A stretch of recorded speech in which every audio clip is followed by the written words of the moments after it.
Dear students, in the series of numerical physics, today we are having a numerical which is based on the meter bridge. Metre bridge का basic concept हमें पता होना चाहिए, उसके base पे हम इस न्यूमेरिकल को या एमसीक्यूज को सॉल्व कर सकते हैं। तो यहाँ देखें हम the resistance of the metre bridge A B in a given figure is 2 ohm with a cell of EMF E is equal to 0.5 volt and rheostat resistance RH is equal to 2 ohm. The null point is obtained at point M. When the cell is replaced by another one of the EMF E is equals to E2, the same null point M is found for RH is equals to 6 ohm. The EMF E2, we have to determine the EMF E2. ना इस circuit में हम देखें तो EMF E2 determine करने के लिए हमें इस RAM को डिटरमाइन करना पड़ेगा, मींस द रेजिस्टेंस AM को डिटरमाइन करना पड़ेगा फर्स्ट। तो इसको डिटरमाइन करने के लिए हम देखें कि इसमें करंट कितना फ्लो हो रहा है। तो यहाँ पर हम देखें ये 6 वोल्ट का सप्लाई है और ये रेजिस्टेंस है, इधर भी आपका रेजिस्टेंस होगा और RH होगा। तो यहाँ देखें तो 6 वोल्ट की तो सप्लाई है आपकी, है ना, और I1 निकालना है हमको। इसमें से यदि हम करंट अज्यूम कर लें तो सर्किट में से भी करंट इस टाइप से फ्लो होते आ रहा है। तो यहाँ पर इसमें 6 वोल्ट है आपके पास में और ये 2 + 2 क्यों लिया, RH आपको दिया हुआ 2 ओम और RA भी जो है 2 है। तो I1 current in the first case, इसको हम फर्स्ट केस बोल सकते हैं, this is the first case. इसमें हम करंट को कैलकुलेट कर सकते हैं। एक बार करंट कैलकुलेट हो गया तो हम इसके क्रॉस पोटेंशियल को, पोटेंशियल भी already we know very well. तो I1 निकालने में तो ये आता है आपका 6/4 which is equal to 1.5 ampere I1। अब I1 मिल गया हमको, तो हमको potential across this we can get the potential. तो पोटेंशियल निकालने के लिए हमको बैलेंस कंडीशन में एंड बैलेंस कंडीशन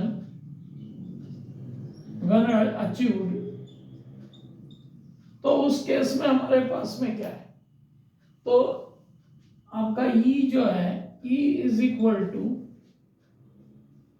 RAM, आपके पास में RM आपको जो, और जो करंट इसमें फ्लो हो रहा है I1, ये आपको दे देगा E आपके पास में कितना दिया हुआ है 0.5 और RM आपका दैट वी डोंट नो, और I1 जस्ट हमने कैलकुलेट किया तो ये 1.5, तो ये आ गया आपका 0.5/1.5, ये आपका RAM आ गया। RM को हमने डिटरमाइन कर लिया। अब हम सेकंड कंडीशन देखें इसकी, तो second condition when the cell is replaced by another one of EMF E is equal to E2, और E2 को ही हमको डिटरमाइन करना है for the same balance condition. Balance condition M पे ही आ रही है, तो M पे ही आ रही, तो हम क्या कर सकते हैं, तो यहां पर हम देखें तो एक तो हम ये वैल्यू निकाल चुके हैं ऑलरेडी RAM, है ना। नेक्स्ट न्यू कंडीशन में क्या होगा, तो E2 जो है E2 हमको निकालना है। E2 is equal to RM will be the same, RM same है, करंट की वैल्यू आपकी चेंज हो रही है। तो करंट की वैल्यू चेंज हो रही है, तो यहां पर हम देखें कि यदि हम यहां देखें तो ये 6 डिवाइडेड बाय आपका ये रेजिस्टेंस आ जाएगा, एक तो 6 और इसका रेजिस्टेंस आ जाएगा 2, 6 वोल्ट डिवाइडेड बाय दिस, तो ये आपको दे देगा RAM 6/8, ठीक है। अब यहाँ आर ए एम हमको पता है क्या है, ये हमने यहाँ से निकाला हुआ, तो मैं लिख लेता हूँ इसको 0.5 अपॉन 1.5 इंटू 6/8। इसको हम कैलकुलेट करेंगे तो ये तो हो गया 1/3, ये तो हो गया आपका 0.5 इंटू डिवाइडेड बाय 1.5, और यहाँ आ रहा आपका 1/3, ये 1/3 और ये आपका 6/8, तो ये हो गया आपका 2/8 means it is 1/4, means it is 0.25 volt.